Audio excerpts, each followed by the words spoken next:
வணக்கம். நம்ம இந்திய அரசியலமைப்பு சட்டத்துல ஒரு ரொம்பவே தனித்துவமான விஷயம் இருக்கு. அது என்னன்னா, அரசுக்கான வழிகாட்டு நெறிமுறைகள். இது வெறும் ரூல்ஸ் மட்டும் கிடையாதுங்க. ஒரு தேசத்தோட லட்சிய பயணத்துக்கான ஒரு மேப் மாதிரி. வாங்க, இத பத்தி கொஞ்சம் ஆழமா பார்க்கலாம். கொஞ்சம் யோசிச்சு பாருங்களேன். ஒரு கான்ஸ்டிடியூஷன் வெறும் சட்டதிட்டங்களை மட்டும் சொல்லாம, இதெல்லாம் தான் நம்ம கோல்ஸ், இத நோக்கி தான் நம்ம போகணும்னு ஒரு டு டூ லிஸ்ட் மாதிரி கொடுத்தா எப்படி இருக்கும்? அட செம்மையா இருக்கும்ல. அதுதான் இந்த வழிகாட்டு நெறிமுறைகளோட ஒரு பேசிக் ஐடியாவே. சிம்பிளா சொல்லணும்னா, இந்த வழிகாட்டு நெறிமுறைகள்ங்கிறது கவர்மெண்ட் புதுசா சட்டங்கள் கொண்டு வர்றப்பவும் நாட்டை ஆட்சி செய்யறப்பவும் மனசுல வச்சுக்க வேண்டிய பாலிசிஸோட ஒரு கலெக்ஷன்.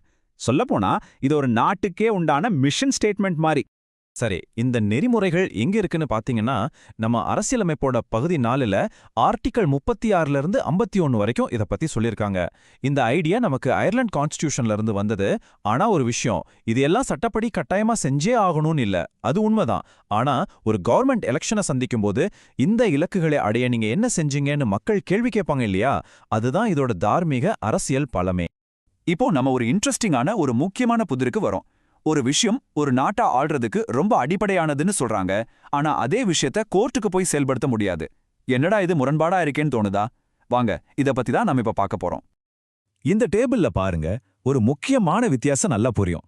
நம்மளோட அடிப்படை உரிமைகள் மீறப்பட்டா நாம உடனே கோர்ட்டுக்கு போகலாம். ஆனா இந்த வழிகாட்டு நெறிமுறைகளுக்காக அப்படி போக முடியாது. சிம்பிளா சொல்லணும்னா, அடிப்படை உரிமைகள்ங்கிறது நமக்கான ஒரு பாதுகாப்பு கவசம் மாதிரி. ஆனா இந்த நெறிமுறைகள் ஒட்டுமொத்த சமுதாயத்துக்குமே ஒரு வழிகாட்டி மாதிரி. அப்போ இதுல நாம புரிஞ்சுக்க வேண்டிய முக்கியமான பாயிண்ட் என்னன்னா, ஒரு வழிகாட்டு நெறிமுறையை கவர்மெண்ட் செயல்படுத்தலன்னு சொல்லி நாம கேஸ் போட முடியாது. ஆனா அதே சமயம் சட்டங்களை உருவாக்கும் போது இந்த நெறிமுறைகளை கவர்மெண்ட் நிச்சயமா மனசுல வச்சுக்கணும். இது கான்ஸ்டிடியூஷனோட ஒரு கட்டளை. நம்ம அரசியலமைப்போட தந்தை டாக்டர் அம்பேத்கர் சொன்ன இந்த வார்த்தைகளை கொஞ்சம் கேளுங்க. இது எவ்வளவு முக்கியம்னு புரியும். அவர் என்ன சொல்றாருன்னா, இதெல்லாம் வெறும் வெத்து வார்த்தைகள் இல்ல, நம்ம நாட்டோட எதிர்கால செயல்பாடுகளுக்கு இதுதான் அஸ்திவாரம்னு அவர் நம்பினாரு. சரி, இந்த வழிகாட்டு நெறிமுறைகளை நம்ம 3 முக்கியமான வகைகளா பிரிக்கலாம். இதுல ஒவ்வொன்றுமே சுதந்திர இந்தியா எப்படி இருக்கணும்னு கண்ட கனவோட வெவ்வேறு பக்கங்களை காட்டுது. அது என்னன்னு இப்ப பார்க்கலாம் வாங்க. முதல்ல பார்க்க போறது சோஷலிச கோட்பாடுகள். இதோட முக்கிய நோக்கமே எல்லா குடிமக்களுக்கும் பொருளாதார சமூக நீதி கிடைக்கணுங்கிறது தான்.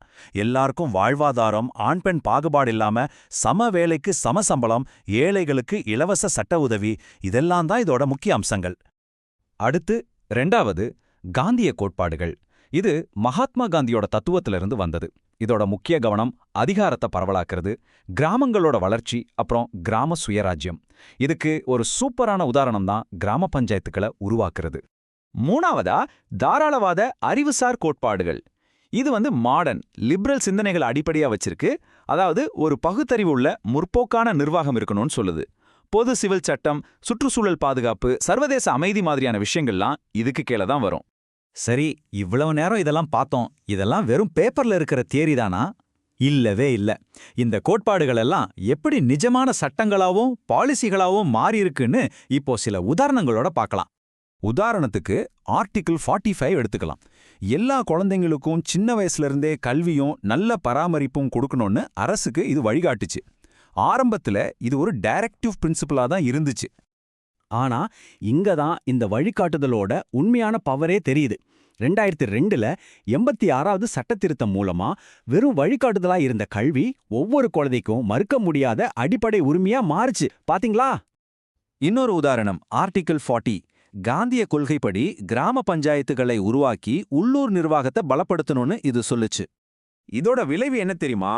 73வது சட்டத்திருத்தம் கொண்டு வந்து இந்தியா முழுக்க பஞ்சாயத்து ராஜ் சிஸ்டத்தை நிறுவனாங்க. இது மூலமா அதிகாரத்தை எக்தம் அடிமட்ட மக்களுக்கு கொண்டு போனாங்க. இதுல பெண்களுக்கு இடஒதுக்கீடும் கொடுத்தாங்க. அடுத்து ஆர்டிகிள் 39. இது என்ன சொல்லுச்சுன்னா, ஆண் பெண் 2 பேருக்கும் ஒரே வேலைக்கு ஒரே சம்பளம் கொடுக்கணும்னு வழிகாட்டுச்சு. இது பாலின சமத்துவத்தை நோக்கிய ஒரு முக்கியமான படி. இந்த வழிகாட்டுதலை நிஜமாக்குறதுக்காக 1976ல சம ஊதிய சட்டத்தையே கொண்டு வந்தாங்க. வேலையில சம்பள விஷயத்துல ஆண் பெண் பாகுபாடு காட்டுறதை தடுக்கிறது தான் இந்த சட்டத்தோட நோக்கம். ஓகே, இவ்வளோ நேரம் நம்ம பார்த்ததுல இருந்து இந்த வழிகாட்டு நெறிமுறைகளோட உண்மையான ரோல் என்னன்னு ஒரு சின்ன சுருக்கமா இப்ப பாத்துடலாம். மொத்தத்துல இதோட சாராம்சம் இதுதான். இந்த வழிகாட்டு நெறிமுறைகள் சட்டங்கள் கிடையாது, கோர்ட்டுக்கு போய் இதை அமல்படுத்த முடியாது.